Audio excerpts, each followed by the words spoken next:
as I was there, I started noticing the native peoples. Now, when I was at Dak To, it's a Special Forces camp, I noticed this one kid, and he had a string around his neck, and he had a bird hanging from there. And this is one of my first experiences of the spirit aspect over there, the Vietnamese people. I said, "What is this?" And they took me to their shaman, and he knew right away that I'd had a lot of experience already in this area of natural medicines and everything. And he said, "You know what this is, basically, through the interpretation. This is for keeping away bad spirits and to keep this child healthy." So, wham, here I am, even in another country, going back to the same roots, in a sense. And then I started seeing battles take place and people dying and cities devastated and families being ripped apart. Man, my soul just started ripping apart and reaching out for people. Half of my check that I got from the military, I worked with families over there, those that didn't have anything. What was an amazing thing, we were one of the biggest spiritual things that ever happened to me, made me realize humanity, was we were taking a deuce-and-a-half truck off of a base out of Can Tho, southern Vietnam. And we had 55-gallon drums, which we threw all the scraps in after meals from the kitchen and everything. And then we'd haul it off base and take it to one place and dump it. Now, people would jump up on those trucks, and we had M16s. Our job was to keep the people away from these greasy drums full of stuff and pieces of meat and pieces of vegetable stuff we wouldn't even look at. Our dogs wouldn't even look at, And these people were up there jumping in, trying to reach us for pieces of meat, trying to give their family food. And we had to fight these people off, and one day I couldn't do it anymore. I said, this is not humanity. This is not. And then I understood the difference between the machine and being really spiritual, being a shaman. And that's when the true aspects of my shamanic existence started taking over. I started helping everybody I could. I did my turn over there. I did what I had to do. And when I came back to the United States, I understood that everything that I'd been taught, how to be peaceful, how to help one another, how to stay away from these war situations and work things out, that balance of life over there taught me more about how to be balanced in this world than anything before. Wow, awesome story. Thanks for sharing that with us, White Crow. But it is that time, so we're going to be right back after this short break. William White Crow, WilliamWhiteCrow.com is the website. Stay tuned, Truth Brigade Radio. All right, welcome back. Thanks so much for joining us here tonight. Truth Brigade on radio on AmericanFreedomRadio.com, joined by our special guest tonight, Shaman, Seer, Healer, and Teacher William White Crow. The website is WilliamWhiteCrow.com, and on Facebook, William White Crow, and then you can find out about his new website and books and CDs that are in the works. If you have any questions for White Crow tonight, please feel free to give us a call at 402-237-2525, and if you'd like to join us on the text chat, that's over at truthbrigade.com.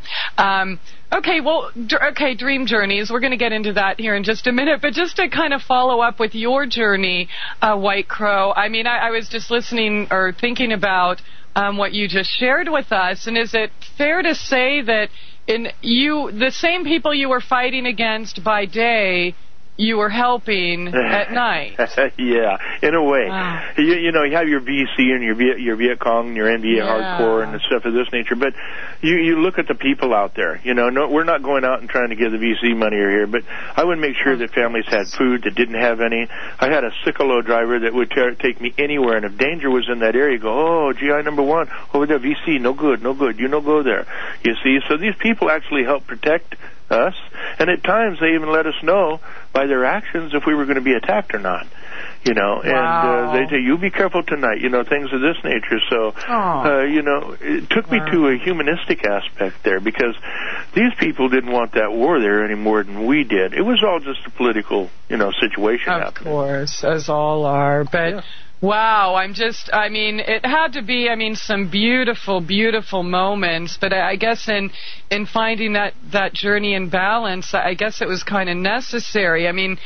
I guess because in war you're trained to believe, the other side isn't human, you know? And goodness, I'm just putting myself in your position. Let me ask, did you have any, besides the internal conflict and struggle, did you receive any conflict from outside sources, such as your superiors? Oh, sure. Yeah, they were like, they understood right off the top that I was different than a lot of the other, individuals there. The gung-ho, I was gung-ho on staying alive. There was no doubt about that. But after a period of time, even all the soldiers towards the end there, none of us really wanted to go out. We knew it was an ending deal. The conflict, our commanders were getting a little mad at a lot because of demoralization. We've seen what was happening. We didn't want to be there. It was a bogus situation. They gave a political reason, but there was no humane reason to go and do what we had to do over there. Now that we stop and look back on it and everything, it's like, wow, what an experience. But, maybe I didn't have to go through that, because it really changes a person inside for the rest of their life. And then that's how come we're looking at our governments and stuff. And the negative things. I mean, it sounds horrible, and it certainly is going through that. However, had you not gone through that, I mean, if one little thing in your life was different, you wouldn't be the person you are today. Exactly. That's why I tell people, pay attention. This balance in life, everything you go through in life, you can learn something positive from. It doesn't always have to end up and look at it being negative. You can learn some of the most positive things in your life out of the most negative experiences you've had in your life. Absolutely. It's how we choose to perceive it, or what we choose to do with that knowledge that we've gained. I think it's when we ignore the lessons that we keep repeating them, and maybe we contribute to our own shoved-in-a-box mentality. Well, we put ourselves there. We've let others put ourselves there, and we put ourselves there, those of us that are in the box. I took my box, I ripped it apart, I threw it away. I decided one day I'm not going to be a part of this matrix. I'm going to work healing. I'm going to teach others how to do it. My students understand how I feel about this. And it's been a nonstop situation. Some days you may be feeling tired, but you just got to get up and do it again. Why? Because we're trying to make a better world for ourselves. Yes, and the rewards are definitely self-evident. They're great.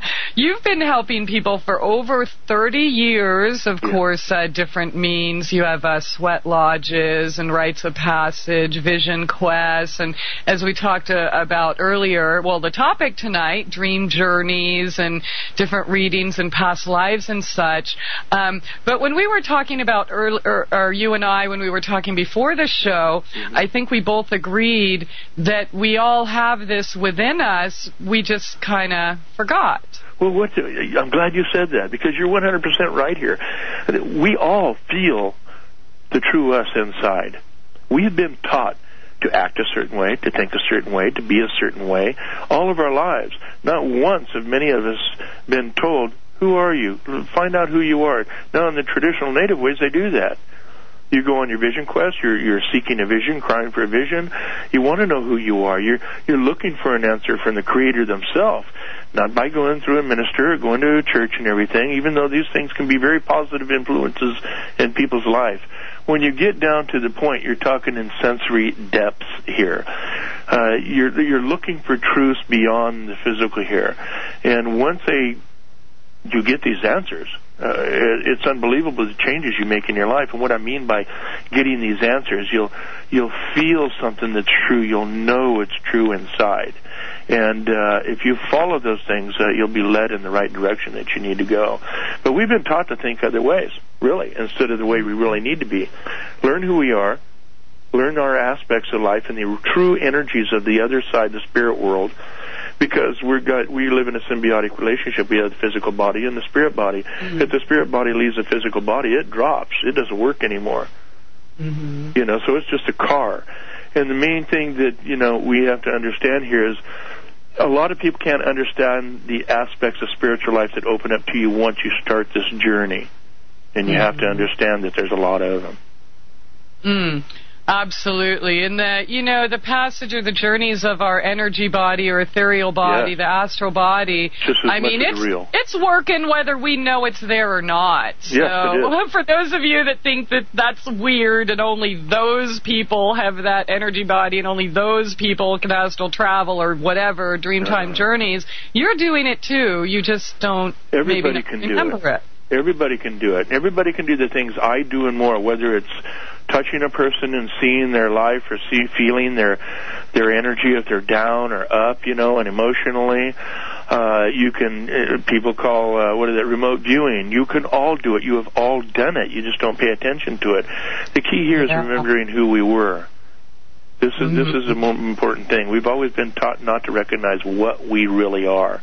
And we are far more than just this physical entity we see sitting in front of us here. Absolutely. Science certainly hasn't exactly done us justice, I guess, on that search to who we really are or what we really are. But what we do know, we're energy. Yes. We're energy, and everything is energy. So once we realize that, we can learn to tune into those different frequencies. Just like the radio stations that, humans built. Yes. Humans were smart enough to, pull out these little frequencies, and we just need to learn to change our dial. Well, we have to, and learning to change a dial really isn't hard right now because everybody's tired of the one they're on and they want to change. You see, but it takes major acts in our lifetimes to create that awareness. I kind of chuckle at what we're talking about right here because it is a frequency thing. If you were thinking in negativity and you're a negative person, you're always worried about your bills and, oh, my God, what's going to happen? That's what you're bringing to you. If you just finally say, you know what? As I just got on my Facebook, William White Crow on my Facebook, an individual turned around and told me, I'm tired of being a slave. And I just went, wow, when I read that. I go, here's a person that just woke up. And I know that each and every one of you people, including you, being the host of a radio show, you're tired of this matrix of what's going on in our life. There's a massive spiritual and a massive genetic thing happening to human beings right now that are telling us, and every one of us are waking up. This isn't just a few people. This is global. And we're looking at our governments, our religious institutions, and saying, wait a minute, whoa, what's going on here? Yeah, wait a minute. I think we've been lied to. There might be something more. Aren't we repeating the same thing we did the last century? Didn't work then or either. The one before. Yeah. Or the millennia before. Yep, exactly. Well, how do we break that programming? How do we, say we're just starting to wake up. How can we further that growth? Feel that intuitive pull inside you. Listen to your spirit guide you. Don't listen to what I'm saying on this radio show. Don't listen to anybody else. Don't listen to what the TV says. Feel that spiritual quietness inside you. Go off somewhere and look and say, am I tired of this and this? I usually do this. I tell people, take a piece of paper, draw a line down the middle, put down all the things you like about life and all the things you don't like about life. Now, you're going to find out the things you don't like is a lot longer than the things you like off the top. And do that with the physical body and the spirit, too. This helps kind of guide you in your thoughts to this change. Now, in order to change, you have to turn around realistically. Ladies and gentlemen, this is the way it is. You have to realistically, yourself and your heart and your mind and your soul, just turn around and say, I can't do this anymore. Start growing a garden in your backyard. Start finding ways to disconnect yourself from this matrix that we've been taught to believe and brought up in, which is just political rhetoric and everything. It's going to take a little soul searching and a lot of honesty with the self. You have to. The one thing that all of us humans hate to do, and I know that a lot of you are going to laugh out there and nod your head, is look at ourselves.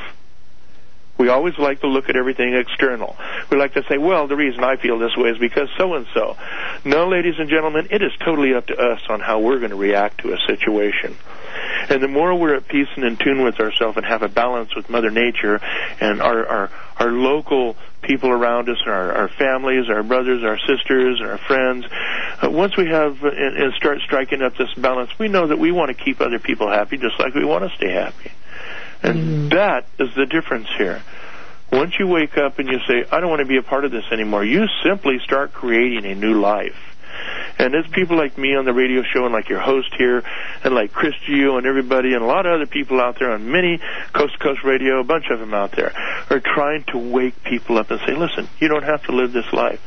If you don't want to be a part of it and you want to go back to what you thought you wanted to live your life, it's kind of funny now because I'm older and all my kids are pretty much out of home, and my wife and I can go back to the things that we thought about when we were younger, about producing our own power, creating a huge garden for us, working together with neighbors, creating a garden or a good society.